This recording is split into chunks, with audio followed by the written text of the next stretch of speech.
నమస్తే, welcome to magazine story. Bihar Hindi బెల్ట్లో కీలకమైన రాష్ట్రాల్లో ఒకటి.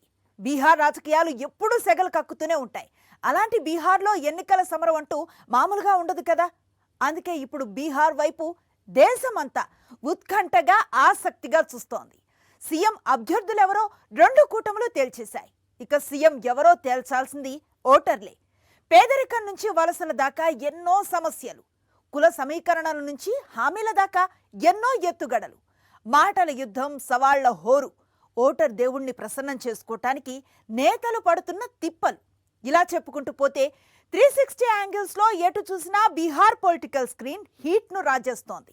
బీహార్ దంగల్లో విజేతగా నిలిచేదెవరు? దీనిపైనే ఇవాల్టి magazine story. Narendra Modi versus Rahul Gandhi.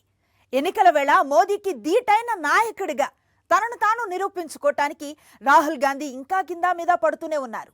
Bihar ఎన్నికల్లో సమర్థ నాయకుడిగా నిరూపించుకోవాలని రాహుల్ గాంధీ పంతం మీదున్నారు. తన మానియా ఏమాత్రం తగ్గలేదని బీహార్ వేదికగా నిరూపించుకోవాలన్నది మోదీ పంతం. ముఖ్యమంత్రి స్థానంలో కూర్చుని పాత లెక్కలన్నీ సరిచేయాలని తేజస్వి యాదవ్ తహతహలాడుతున్నారు. బీహార్ సీఎం అంటే నితీష్ కుమారే అన్న మాటని మరోసారి నిజం చేయాలన్న పట్టుదలతో నితీష్ ఉన్నారు. మరి బీహార్ ఓటర్ల మనసులో ఏముంది? బీహార్ ఎన్నికల సమరం అత్యంత ఉత్కంఠగానే కాదు, రసవత్రంగా సాగుతోంది. ఎన్నికల నగారా మోగగానే మహాగఠబంధన్ వర్సెస్ ఎన్డీఏ ఎపిసోడ్ కన్నా ముందు కూటముల్లోనే వార్ తప్పదు అని అంతా భావించారు. ముఖ్యమంత్రి అభ్యర్థి ఎవరు అన్న దాని చుట్టూ రెండు కూటముల్లోనూ సెగలు పొగలు భగ్గుమంటాయని అంతా అనుకున్నారు. కానీ జరిగింది మాత్రం వేరు. రెండు కూటములు తమ ముఖ్యమంత్రి అభ్యర్థులు ఎవరో ప్రకటించేశాయి. సీఎం అభ్యర్థులు ఎవరో తేలిపోయారు. ఇక తేలాల్సింది సీఎం ఎవరో అన్నదే. మహాగఠబంధన్ సీఎం అభ్యర్థి ఎవరో ఎన్నికలు అయ్యే వరకు ప్రకటించరు అన్న చర్చ తొలి నుంచి ఉంది. ఎందుకంటే ఆర్జేడీ ఆధిపత్యాన్ని ముందు ఒప్పుకుంటే భవిష్యత్తులో బీహార్లో చేయడానికేం ఉండదు అన్న భయం కాంగ్రెస్ కండువాల్లో ఉంది. అయితే వాటన్నింటినీ అధిగమించి తనకు జై కొట్టేలా చేసుకున్నారు తేజస్వి యాదవ్. మహాగఠబంధన్ అభ్యర్థిగా తేజస్వి యాదవ్ను ప్రకటించడంతో పాటుగా ఎన్డీఏ సీఎం అభ్యర్థి ఎవరు అంటూ ఎదురు దాడి కూడా మొదలుపెట్టింది ఆర్జేడీ కాంగ్రెస్. ఈ నేపథ్యంలో ఈ ఎన్నికల్లో నితీష్ కుమార్ నేతృత్వంలోనే పోటీ చేస్తున్నట్టు నరేంద్ర మోదీ ప్రకటించారు. దీంతో ఎన్డీఏ సీఎం అభ్యర్థి నితీష్ కుమారే అని పరోక్షంగా ప్రకటించినట్టు అయింది. సీఎం అభ్యర్థులు ఎవరో కూటములు తేల్చేశాయి. ఇక సీఎం ఎవరో తేల్చాల్సింది బీహార్ ఓటర్లే. హిందీ బెల్ట్ లో అత్యంత కీలకమైన రాష్ట్రాలలో బీహార్ ఒకటి. పైగా కేంద్ర ప్రభుత్వంలో కీలక పాత్ర పోషిస్తున్న జేడీయూ ఎన్నికల బరిలో ఉంది. మరోవైపు ఈ ఎన్నికల ఫలితాలతో సమర్థ నాయకుడిగా దేశవ్యాప్తంగా తనను ఫోకస్ చేసుకోవాలి అన్న పట్టుదలతో రాహుల్ గాంధీ ఉన్నారు. మోదీ మానియాకి తిరుగులేదు అన్న సందేశాన్ని మరోసారి బీహార్ కేంద్రంగా పంపించాలి అన్న పట్టుదలతో బీజేపీ ఉంది. జబ్ తక్ రహేగా సమోసా మే ఆలు, తబ్ తక్ రహేగా బీహార్ మే లాలు అన్న నినాదంతో దశాబ్దాలుగా బీహార్లో బలమైన రాజకీయం చేసిన లాలూ ప్రసాద్ ఇప్పుడు సమర రంగంలో లేరు. కానీ ఆయన తనయుడు తేజస్వి యాదవ్ తండ్రిని మించిన తనయుడిగా నిరూపించుకోవడమే కాదు, 2 దశాబ్దాలుగా సీఎం సీటుని అంటిపెట్టుకుని ఉన్న నితీష్ ని సాగనంపాలి అన్న కసితో ఉన్నారు. ఎవరి లక్ష్యాలు వాళ్లకున్నాయి, ఎవరి కూటములు వాళ్లకున్నాయి. తేజస్వి యాదవ్ నేతృత్వంలోని ఆర్జేడీకి యాదవ్లు, ముస్లింలు బలమైన నమ్మకమైన ఓటు బ్యాంకుగా ఉన్నారు. బీహార్లోని మొత్తం ఓట్లలో యాదవులు, ముస్లిం వాటా దాదాపు 30% ఉంది. ఆర్జేడీ వ్యవస్థాపకుడు లాలూ ప్రసాద్ ఈసారి పోటీ చేయకపోతూ ఉండటంతో పార్టీ తేజస్విని నాయకుడిగా ప్రకటించింది. ఇప్పుడు మహాగఠబంధన్ తేజస్వి యాదవ్ ని సీఎం అభ్యర్థిగా ప్రకటించింది. ఆయనకు వివాదరహితుడిగా పేరు ఉండటం ఎన్నికల్లో కలిసొచ్చే అంశం. నితీష్ కుమార్ యాదవ్ నేతృత్వంలోని ప్రభుత్వంలో తేజస్వికి ఉప ముఖ్యమంత్రిగా పనిచేసిన అనుభవం ఉంది. ఆ సమయంలో ఆయన యువతలో మంచి గుర్తింపు సాధించారు. బీజేపీ ఓట్లను దొంగతనం చేసి ఎన్నికల్లో గెలుస్తూ వస్తుందని రాహుల్ గాంధీ చేసిన ప్రచారం బీహార్ వ్యాప్తంగా కాంగ్రెస్ కార్యకర్తల్లో కొత్త ఉత్సాహం నింపిందని, ఇది మహాగఠబంధన్ కి బలం చేకూరుస్తుంది అని కాంగ్రెస్ కండువాలు చెబుతున్నాయి. అయితే ఆర్జేడీని ఎక్కువగా లాలూ ప్రసాద్ కుటుంబం సభ్యులే నియంత్రిస్తారు. వారిపై పలు అవినీతి కేసులు ఉన్నాయి. ఈడీ దర్యాప్తు చేస్తున్న ల్యాండ్ ఫర్ జాబ్స్ కుంభకోణం పార్టీకి మచ్చ తెచ్చింది. ఇవన్నీ ఆర్జేడీకి మైనస్లే. ఆర్జేడీ అవకాశాల విషయంలో యువతరం ప్రధాన పాత్ర పోషించే అవకాశం ఉంది. తేజస్వి లాంటి యువ నేత నాయకత్వంలో మహాగఠబంధన్ యువతరాన్ని ఆకట్టుకోవచ్చు. అయితే మోదీ మేనియాకి, నితీష్ కుమార్ మ్యాజిక్ కి ఎదురెళ్లి తేజస్వి యాదవ్ సత్తా చాటగలరా అన్న ప్రశ్న కూడా తన ఉనికిని బలంగానే చాటుకుంటోంది. బీహార్ ఒకప్పుడే కాదు, ఇప్పటికీ వెనుకబడిన ప్రాంతమే. కాకపోతే ఇప్పుడిప్పుడే అక్కడ అందరూ చదువుకుంటున్నారు, గౌరవంగా బతికేందుకు దారులు వెతుక్కుంటున్నారు. కానీ వారికి ఉపాధి కనుచూపు మేరలో కనిపించడం లేదు. దీంతో ఉద్యోగ, ఉపాధి అవకాశాలు కల్పించాలి అన్న డిమాండ్ ప్రజల నుంచి బాగా పెరుగుతోంది. పరిశ్రమలు రావాలి అని, ఉద్యోగ కల్పన జరగాలి అని ప్రజల నుంచి డిమాండ్ ఎక్కువవుతుంది. అదే సమయంలో ఇటు మహాగఠబంధన్, ఇటు ఎన్డీఏ కూడా యువతని ఆకర్షించడానికి విశ్వ ప్రయత్నం చేస్తున్నాయి. ఉద్యోగ, ఉపాధి అవకాశాలపై ఆకర్షణీయమైన హామీలు ఇవ్వడానికి రెడీ అవుతున్నారు. ఈ నేపథ్యంలో తేజస్వి యాదవ్ ఇచ్చిన హామీ మహాగఠబంధన్లోనే చర్చనీయాంశమవుతుంది.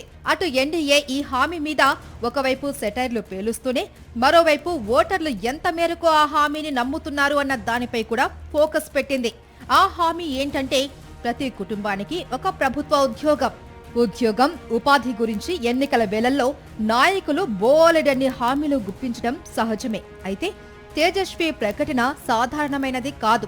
తమ ప్రభుత్వం అధికారంలోకి వచ్చిన 20 నెలల్లోనే రాష్ట్రంలోని ప్రతి ఇంటికి ఒక ప్రభుత్వ ఉద్యోగం ఇస్తాను అని తేజస్వి యాదవ్ హామీ ఇచ్చారు. ఒక్క గవర్నమెంట్ ఉద్యోగి కూడా లేని కుటుంబాలకు మాత్రమే ఈ హామీ వర్తిస్తుందని ఆయన మెలికపెట్టారు. మరో 20 నెలల్లో రాష్ట్రంలో ప్రభుత్వ ఉద్యోగి లేని కుటుంబం ఒక్కటంటే ఒక్కటి కూడా ఉండదు అన్నారు. బీహార్లో 2022-23 సర్వే ప్రకారం 2.76 కోట్ల కుటుంబాలు ఉన్నాయి. కేంద్ర ప్రభుత్వ ఉద్యోగస్తులతో కలిపి మొత్తంగా రాష్ట్రంలో 20.5 లక్షల మంది ప్రభుత్వ ఉద్యోగులు ఉన్నారు. వీరంతా వేర్వేరు కుటుంబాల వారని లెక్కలు వేసుకున్న 2.55 లక్షల ప్రభుత్వ ఉద్యోగాలు ఇవ్వాలి. బీహార్ ప్రభుత్వం ఇప్పటికే తన ఉద్యోగుల వేతనాలకు ఏటా 51,000 కోట్లు ఖర్చు చేస్తున్నది. తేజస్వి చెప్పినట్టు ఫ్యామిలీకి ఒక గవర్నమెంట్ జాబ్ ఇస్తే జీతాలకే ఏటా 6.5 లక్షల కోట్ల పైచులకు ఖర్చు చేయాల్సి ఉంటుంది. ఇదంతా జరిగే పని కాదు అని విన్న ఎవరికైనా అర్థమవుతుంది. అందుకే ఎన్డీఏ కూడా ఈ హామీ మీద సెటైర్ల వర్షం కురిపిస్తుంది. బీహార్ ప్రజలను తేజస్వి యాదవ్ మోసం చేస్తున్నారు అంటోంది. అయితే బీహార్ ప్రజల్లో ప్రభుత్వ ఉద్యోగం మీద ఆసక్తి చాలా ఎక్కువ. అందరికీ ఇవ్వకపోయినా కొందరికి ప్రభుత్వ ఉద్యోగం ఇచ్చినా అందులో మనం ఉంటామేమో అన్న నమ్మకం కనుక ప్రజల్లో పుడితే తేజస్వి హామీ పెద్ద ఫలితాలనే రాబడుతుందని ఆర్జేడీ నేతలు చెప్పుకొస్తున్నారు. టాప్ ఫైట్ జరిగే సమయంలో ప్రతి ఓటు కూడా అత్యంత కీలకంగా మారుతుంది. అలాంటిది ఏకంగా 45 లక్షల ఓట్లు అంటే ఎంతమంది అభ్యర్థుల తలరాతలు మార్చేస్తాయో అర్థం చేసుకోవచ్చు. అందుకే వలస కార్మికుల కేంద్రంగా అన్ని రాజకీయ పక్షాలను భయం వెంటాడుతోంది. దీపావళి, ఛట్ పూజ పండుగల కోసం విదేశాలతో పాటు దేశం నలుమూలల నుంచి స్వస్థలాలకు లక్షల మంది వలస కార్మికులు రావడం బీహార్లో సహజం. అయితే అసెంబ్లీ ఎన్నికలు అయ్యేదాకా వారిని వెళ్లకుండా ఆపడం ఎలా అన్నది ఇప్పుడు రాజకీయ పార్టీల ముందు పెద్ద టాస్క్ గా మారింది. ఎన్నికల బరిలోకి దిగిన అభ్యర్థులు ఇంటింటికి వెళ్లి వలస కార్మికులను కలిసి పోలింగ్ వరకు ఉండి ఓటు వేసి వెళ్లాలి అని అభ్యర్థిస్తున్నారు. వారి యత్నాలు ఎంతవరకు సఫలమవుతాయన్న దానిపైనే కొన్ని ప్రాంతాలలో ఎన్నికల ఫలితాలు ఆధారపడి ఉంటాయి. బీహార్ అసెంబ్లీ ఎన్నికల పోలింగ్ 2 విడతల్లో జరగనుంది. తొలి విడత పోలింగ్ నవంబర్ 6, రెండో విడత పోలింగ్ నవంబర్ 11. ఛట్ పండుగను 3 రోజుల పాటు 28 వరకు జరుపుకుంటారు. ఆ తర్వాత తొలి విడత పోలింగ్ కు 9 రోజులు, రెండో విడత పోలింగ్ కు 14 రోజుల వ్యవధి ఉంటుంది. వివిధ రాష్ట్రాలలో పనిచేసే వలస కార్మికులకు అన్ని రోజులు సెలవు దొరకడం సాధ్యమయ్యే పని కాదు. దీంతో ఛట్ పండుగ ముగిసిన వెంటనే మెజార్టీ కార్మికులు తిరుగు ప్రయాణం అవడానికి రెడీ అవుతున్నారు. ఇన్ని లక్షల మంది ఓటర్లను మరో 15 రోజుల పాటు ఎలా ఉంచాలి అన్నది రాజకీయ పక్షాలకు పెద్ద సవాలుగా మారింది. 2020లో జరిగిన బీహార్ అసెంబ్లీ ఎన్నికల్లో 57% పోలింగ్ జరిగింది. ఈసారి తొలి విడత పోలింగ్ రోజున బీహారీ వలస కార్మికులు అందుబాటులో లేకుంటే పోలింగ్ 5 నుంచి 7% వరకు తగ్గుతుందని అంచనా వేస్తున్నారు. దీంతో ఏ వలస కార్మికుల ఓట్లు తమ గెలుపుకి బ్రేక్ వేస్తాయో అన్న ఆందోళనలో ఉన్న అభ్యర్థులు, కార్మికులు తిరుగు ప్రయాణం కాకుండా చూడటానికి నానా పాట్లు పడుతున్నారు. బీహార్ ఎన్నికల వేళ ముందుగా తెరపైకి వచ్చే అంశం ఎం-వై సమీకరణం. ఎం అంటే ముస్లిం, వై అంటే యాదవ్. అయితే ఈసారి ఈ ఎం-వై ఈక్వేషన్ గత ఎన్నికలతో పోలిస్తే కాస్త భిన్నంగా కనిపిస్తోంది. ఈసారి ఎన్నికలు ఎం అంటే మహిళ, వై అంటే యూత్ చుట్టూ తిరగనున్నాయి. ఎలాగైనా మహిళలు, యువత ఓటు బ్యాంకును కైవసం చేసుకునేందుకు బీహార్లో తీవ్ర పోటీ నెలకొని ఉంది. 20 ఏళ్ల కిందట నితీష్ కుమార్ స్కూల్ బాలికలకు సైకిళ్లు, యూనిఫామ్, స్కాలర్షిప్స్ అందించే పథకం ప్రారంభించారు. ఇప్పుడు వారే బలమైన ఓటర్లు. అందుకే ఎన్డీఏ యూత్ ఓటు బ్యాంక్ మీద చాలా ఆశలు పెట్టుకుంది. మరోవైపు తేజస్వి యాదవ్కి యూత్లో మంచి ఫాలోయింగ్ ఉంది. మరింతగా యువతని ఆకర్షించడానికే కుటుంబానికి ఒక ప్రభుత్వ ఉద్యోగం అన్న హామీ తేజస్వి యాదవ్ ఇచ్చి ఉంటారు అన్న విశ్లేషణలు కూడా వినిపిస్తున్నాయి. రెండు కూటములు మేనిఫెస్టోలు ప్రకటించక ముందే హామీల కేంద్రంగా ఇంత వేడి రాజుకుంటే ఇకపై ఎన్నికల సమరం ఎలా ఉంటుంది అన్న కోణం మరింత ఉత్కంఠ పెంచుతోంది. 5 ఏళ్లు, 10 ఏళ్లు, 15 ఏళ్లు, 20 ఏళ్లు బీహార్ ముఖ్యమంత్రిగా నితీష్ కుమార్ ట్రాక్ రికార్డ్ ఇది. ఇప్పుడు దాన్ని 25 ఏళ్ల దాకా పరుగులు పెట్టించాలన్నది నితీష్ కుమార్ పంతం. నీతి లేని రాజకీయాలనుకోండి, ఫిరాయింపు అనుకోండి, ఇంకేమైనా అనుకోండి, ముఖ్యమంత్రి పదవి కోసం అవన్నీ చేస్తూ ప్రజలు ఏమనుకున్నా పట్టించుకోకపోవటం నితీష్ మరో ప్రత్యేకత. అలాంటి నితీష్ని ఈసారి బీహార్ ప్రతిపక్ష నేతగా కూర్చోపెడతానని తేజస్వి యాదవ్ తెగేసి చెప్తున్నారు. ఎవరు గెలిచినా నేనే సీఎం అన్న స్లోగన్ని 20 ఏళ్లుగా వినిపిస్తున్న నితీష్ కుమార్ ఈసారి తనదైన మ్యాజిక్ ను ప్రదర్శిస్తారా? బీహార్ ఎన్నికల ఫలితాలు ఎలా ఉంటాయన్న ఉత్కంఠ ఎంత ఉందో ఫలితాల తర్వాత జరిగే పరిణామాలను తేలిగ్గా తీసుకోకూడదన్న విశ్లేషణలు కూడా అంతే బలంగా వినిపిస్తున్నాయి. అందుకు కారణం నితీష్ కుమార్.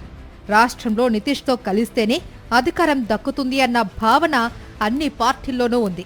అందుకే ఆయన ఎటు దూకినా తిరుగొస్తే అక్కున చేర్చుకోవటం ప్రధాన పక్షాలకు అలవాటైంది. తన అవసరాల కోసం ఎవరూ ఊహించని విధంగా కూటములను మార్చే నాయకుడిగా కూడా నితీష్కి పేరుంది. నిజానికి ఎన్డీఏతో నితీష్ బంధం ఈనాటిది కాదు. ఇక్కడ ప్రత్యేకంగా ప్రస్తావించవలసిన అంశం ఒకటుంది. 2013లో ఎన్డీఏ నుంచి నితీష్ బయటకు వస్తూ మోదీ వైపే వేలు చూపించారు. నాడు నరేంద్ర మోదీని ప్రధానమంత్రి అభ్యర్థిగా ప్రకటించడాన్ని వ్యతిరేకిస్తూ ఎన్డీఏ నుంచి నితీష్ బయటకొచ్చేశాడు.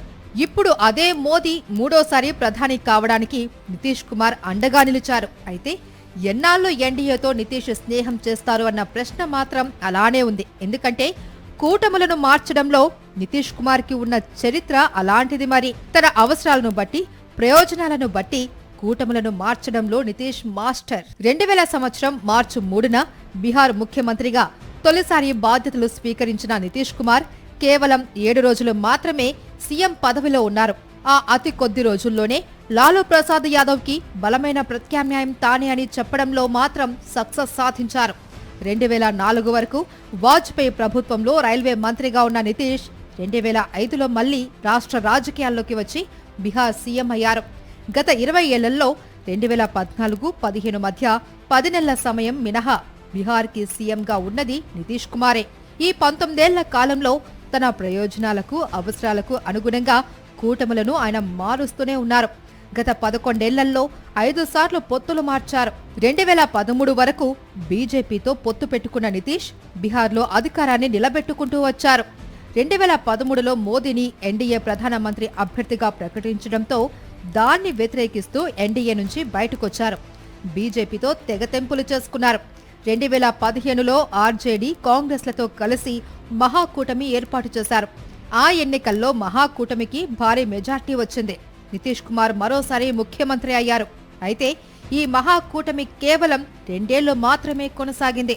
2017లో మహాకూటమితో తెగతెంపులు చేసుకున్న నితీష్ కుమార్ మళ్లీ బీజేపీకి స్నేహహస్తం అందించారు. బీజేపీతో పొత్తు పెట్టుకుని ప్రభుత్వాన్ని ఏర్పాటు చేశారు. 2020లో బీజేపీతో కలిసి అసెంబ్లీ ఎన్నికల్లో పోటీ చేశారు. ఈ ఎన్నికల్లో బీజేపీ 74 మంది ఎమ్మెల్యేలను, జేడీయూ 43 మంది ఎమ్మెల్యేలను గెలుచుకున్నారు. అయినా నితీష్ కుమార్ మరోసారి సీఎం అయ్యారు. బీజేపీకి ఎక్కువ మంది ఎమ్మెల్యేలు ఉండటంతో నితీష్ కుమార్ పై ఒత్తిడి ఎక్కువగా ఉండేది. దీంతో 2 ఏళ్ల పాటు బీజేపీతో కలిసి ప్రభుత్వాన్ని నడిపిన నితీష్ కుమార్ ఆ తర్వాత కమలనాథులకు మరోసారి హ్యాండ్ ఇచ్చారు. మళ్లీ ఆర్జేడీ, కాంగ్రెస్లకు స్నేహహస్తం అందించారు. వారితో కలిసి ప్రభుత్వాన్ని ఏర్పాటు చేసి 2022లో సీఎం అయ్యారు. నాటి నుంచి బీజేపీ మీద ఒంటికాలుతో లేవడం మొదలుపెట్టిన నితీష్ కుమార్ జాతీయ స్థాయిలో బీజేపీకి వ్యతిరేకంగా ప్రతిపక్షాల కూటమి ఏర్పాటు చేసే దిశగా ప్రయత్నాలు చేశారు. ఆ సందర్భంలోనే చావడానికైనా సిద్ధమే కానీ బీజేపీతో కలవడం మాత్రం జరగదు అని గట్టిగా చెప్పారు. ఇండియా అలయన్స్ ని బలోపేతం చేయడం మీదే తన దృష్టి అన్నారు. చావనైనా చస్తాను కానీ బీజేపీతో కలిసేది లేదు అంటూ 2023 జనవరి 30న స్టేట్మెంట్ ఇచ్చిన నితీష్ కుమార్ ఏడాది కూడా పూర్తి కాకుండానే 2024 జనవరిలోనే ఇండియా అలయన్స్ కి షాక్ ఇచ్చారు. ఎన్డీఏకి జై కొట్టారు. తన అవసరాల కోసం ఇష్టారాజ్యంగా కూటములను మార్చే నితీష్ పై నాడు తీవ్ర స్థాయిలో విమర్శలు వచ్చాయి. ఇది పక్కా అవకాశవాదమని, నిజాయితీతో కూడిన రాజకీయం కాదు అన్న విశ్లేషణలు వెల్లువెత్తాయి. ఎవరు ఎన్నన్నా నితీష్ మాత్రం గత 20 ఏళ్లుగా కూటములను మార్చుతూ బీహార్ సీఎంగా తన పదవిని కాపాడుకుంటూ వచ్చారు. ఇప్పుడు బీహార్ ఎన్నికల ఫలితాలు ఏ కూటమికి మెజార్టీ ఇవ్వని పక్షంలో నితీష్ ఎప్పటిలానే ఎన్డీఏకి నిమిషాల వ్యవధిలో గుడ్ బై చెప్పినా ఆశ్చర్యం లేదు అని పరిశీలకులు విశ్లేషిస్తున్నారు. అలాంటి పరిణామమే కనుక జరిగితే కేంద్రంలో మోదీ ప్రభుత్వానికి కూడా సమస్యలు తప్పవు. ఈ కోణంలోనూ బీహార్ ఎన్నికల సమరం దేశమంతా ఎన్నికల వేడి రాజేస్తోంది. బీహార్ ఓటర్ల మనసులో ఏముంది అన్న ప్రశ్న దేశ ప్రజలందరిలోనూ ఉత్కంఠ రేపుతోంది. జబ్ తక్ రహేగా సమోసా మే ఆలు తబ్ తక్ రహేగా బీహార్ మే లాలు. ఈ నినాదంతో దశాబ్దాలుగా బీహార్లో బలమైన రాజకీయం చేశారు లాలూ ప్రసాద్ యాదవ్. కానీ ఇప్పుడు ఆయన సమర రంగంలో లేరు. ఈ ఎన్నికల్లో లాలూ పోటీ చేయటం లేదు. అయితే తండ్రిని మించిన తనయుడిగా నిరూపించుకోవటానికి మహాగఠబంధన్ ని లీడ్ చేస్తున్నాడు తేజస్వి యాదవ్. ఇక మరో ఏడాదిన్నరలో జరిగే ఉత్తరప్రదేశ్ అసెంబ్లీ ఎన్నికలు ఉన్నాయి.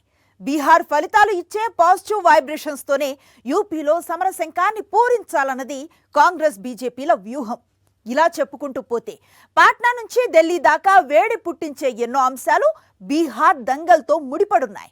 మరి ఓటర్లు ఎవరికి జై కొట్టబోతున్నారు? వరుసగా 2 సార్లు కేంద్రంలో ప్రభుత్వ ఏర్పాటుకు పూర్తి స్థాయి మెజారిటీ సాధించిన బీజేపీ మూడోసారి మాత్రం ఆ మ్యాజిక్ ని రిపీట్ చేయలేకపోయింది. మోదీ 3.0 దేశం మొత్తాన్ని ఊపేసిన భాగస్వామ్య పార్టీల మద్దతుతో సంకీర్ణ సర్కారుకు మోదీ నాయకత్వం వహిస్తున్నారు. అక్కడ జరిగిన డ్యామేజ్ ని అసెంబ్లీ ఎన్నికల్లో కవర్ చేయగలిగింది బీజేపీ. జమ్మూ కాశ్మీర్లో తేడా కొట్టినా హర్యానా, మహారాష్ట్ర, ఢిల్లీలో కమలం దుమ్ము దులిపేసింది. ఎన్డీఏతో పోల్చితే ఇండియా కూటమి చాలా వెనుకబడి ఉందనే చెప్పాలి. అయితే సార్వత్రిక ఎన్నికల తర్వాత 2 కూటములు జాతీయ స్థాయిలో తీవ్రంగా తలపడుతున్నాయి. పలు అంశాలపై వాటి మధ్య తీవ్రంగా సైద్ధాంతిక ఘర్షణ జరుగుతోంది. ఈ నేపథ్యంలో బీహార్ అసెంబ్లీ ఎన్నికలు వాటి ప్రతిష్టకు సవాల్గా మారాయి. మళ్లీ గెలిచి జాతీయ స్థాయిలో తమకున్న పట్టును నిరూపించాలి అని ఎన్డీఏ కూటమి భావిస్తుంది. బీహార్ను గెలుచుకొని వచ్చే సార్వత్రిక ఎన్నికల నాటికల్లా బలీయ శక్తిగా ఎదగాలి అని ఇండియా కూటమి ఆశిస్తోంది. ఇక బీహార్ సీఎంగా 2 దశాబ్దాలుగా కొనసాగుతున్న నితీష్ కుమార్ కి సుపరిపాలనే పెద్ద బలం. బీహార్లో అత్యంత ప్రభావం చూపగల నేతగా నితీష్ కుమార్ కు పేరుంది. సుదీర్ఘకాలంగా ముఖ్యమంత్రిగా ఉండటం, అమలు చేస్తున్న సంక్షేమ పథకాలు నితీష్ కుమార్ కి ప్లస్ అనే చెప్పాలి. జేడీయూ, భాజపాలకున్న సంస్థాగత బలం, ఆర్ఎస్ఎస్ అంటతో పాటుగా ప్రధాని మోదీ ఇటీవల ప్రారంభించిన అభివృద్ధి పథకాల మీద కూడా ఎన్డీఏ ఆశలు పెట్టుకుంది. సాధారణ సమయాల్లో జనాకర్షణ పథకాలు ప్రమాదమంటూ గంభీరంగా మాట్లాడే ఎన్డీఏ ఎప్పటిలాగే బీహార్లో చేతికి ఎముక లేకుండా తాయిలాలు ప్రకటించింది. గత నెలలో ముఖ్యమంత్రి మహిళా రోజ్గార్ యోజన కింద 75 లక్షల మంది మహిళలకు 10,000 చొప్పున అందించారు. నెలకు 2,500 చొప్పున ఇస్తామన్న మహాగఠబంధన్ హామీకి ఇది విరుగుడు. బీహార్లో ఇంతవరకు సొంతంగా అధికారం చవి చూడని బీజేపీ ఈసారి ఎలాగైనా ఆ అదృష్టాన్ని దక్కించుకోవాలి అని తహతహలాడుతోంది. కానీ కేంద్రంలో మద్దతిస్తున్న ముఖ్యమంత్రి నితీష్ కుమార్ నేతృత్వంలోని జేడీయూతో ఎప్పటిలా కూటమి కట్టక తప్పలేదు. 2020 అసెంబ్లీ ఎన్నికల అనంతర పరిణామాలను గుర్తుంచుకుంటే నవంబర్ 15 తర్వాత ఏం జరిగినా ఆశ్చర్యపోనవసరం లేదు. 2020లో జేడీయూ 122, బీజేపీ 121 స్థానాల్లో పోటీ చేశాయి. తమకన్నా 1 ఎక్కువిచ్చి కాబోయే సీఎం నితీషే అని బీజేపీ చాటాల్సి వచ్చింది. తీరా ఎన్నికలైన 2 ఏళ్లలోనే అంటే 2022 ఆగస్టులో నితీష్ ప్లేటు ఫిరాయించి ఆర్జేడీ, కాంగ్రెస్ల మహాకూటమితో చెయ్యి కలిపి మళ్లీ సీఎం అయ్యారు. అది ఎక్కువ కాలం సాగలేదు. లోక్సభ ఎన్నికలు సమీపిస్తూ ఉండగా ఇండియా కూటమిని నిరుడు జనవరిలో చావుదెబ్బ తీసి మళ్లీ ఎన్డీఏ గూటికి చేరారు. ఫిరాయించిన ప్రతిసారి సీఎం పదవికి రాజీనామా చేయటం, కొత్త కూటమి పక్షాన మళ్లీ దక్కించుకోవడం నితీష్ ప్రత్యేకత. ఏ అధికారం కోసం కూటముల గోడ దూకడానికి నితీష్ తెగ ఆరాటపడుతూ ఉంటారో ఆ ఫిరాయింపు స్వభావం, 2 దశాబ్దాలుగా అధికారంలో ఉండటం అన్నవి ఎన్డీఏపై ప్రజల్లో వ్యతిరేకతని పెంచుతూ ఉన్నాయి. ఈ ఎన్నికల సమరంలో రిజర్వేషన్లు కీలక పాత్ర పోషించనున్నాయి. వెనుకబడిన వర్గాలకు రిజర్వేషన్లను పెంచిన ఘనత తమదేనని అటు ఎన్డీఏ ఇటు మహాగఠబంధన్ చెప్పుకుంటున్నాయి. రాష్ట్రంలో కుల గణన తర్వాత కులాల వారీగా కోటా అమలు చేయాలి అనే డిమాండ్లు వచ్చాయి. తమ వల్లే నితీష్ కుల గణన చేపట్టారు అని రాహుల్ గాంధీ చెబుతున్నారు. బీహార్ ఎన్నికలు మండల్ వర్సెస్ కమండల్ గా జరుగుతాయి అని ఆయన వ్యాఖ్యానించారు. బీహార్ ఎన్నికల్లో వచ్చే ఫలితాలు జాతీయ స్థాయిలో కుల గణన, రిజర్వేషన్ల పెంపుపై ప్రభావం చూపనున్నాయి. అలానే బీహార్లో ఓటర్ల జాబితా ప్రత్యేక ముమ్మర సవరణ కీలక అంశంగా నిలవనుంది. ఎన్నికల సంఘం చేపట్టిన ఈ చర్యను ఇండియా కూటమి నేతలు తీవ్రంగా తప్పుపట్టారు. ఓట్ల చోరీకి భాజపా అండతో ఎన్నికల సంఘం చేపట్టిన ఎత్తుగడగా దీనిని ఆ కూటమి పేర్కొంది. అయితే ఎన్నికల సంఘం ఈ ఆరోపణలను ఖండించింది. అలానే నిరుద్యోగం కూడా బలమైన ప్రభావమే చూపనుంది. ఇక బీహార్కి ప్రత్యేక హోదా కల్పించాల్సిందేనని నితీష్ కుమార్ చాలా కాలంగా డిమాండ్ చేస్తున్నారు. మహాగఠబంధన్ ఈ కోణంలో ఎన్డీఏ మీద ఎదురు దాడి చేస్తుంది. ఎన్డీఏలో భాగస్వామిగా ఉన్న జేడీయూ రాష్ట్రానికి ప్రత్యేక హోదా తీసుకురాలేకపోయిందని ఇప్పటికే అటు కాంగ్రెస్ ఇటు ఆర్జేడీ విమర్శలు సంధిస్తున్నాయి. హిందీ బెల్ట్లో బీహార్ కీలక రాష్ట్రం. ఇక విజయం సాధించి ఆ పాజిటివ్ వేవ్స్ తో మరో ఏడాదిన్నరలో జరిగే ఉత్తరప్రదేశ్ ఎన్నికల్లో వార్ చెయ్యాలి అన్నది కాంగ్రెస్ బీజేపీల భావన. ఇక తేజస్వి యాదవ్ వర్సెస్ నితీష్ కుమార్ ఎపిసోడ్కి బీహార్ ఓటర్లు ఎలాంటి ముగింపు ఇస్తారన్న ఉత్కంఠ దేశమంతా పెరుగుతోంది. ఇది వాల్ట్ మ్యాగజైన్ స్టోరీ. మరో ఇంట్రెస్టింగ్ టాపిక్ తో మళ్ళీ కలుద్దాం. అంతవరకు స్టే ట్యూన్ టు సాక్షి.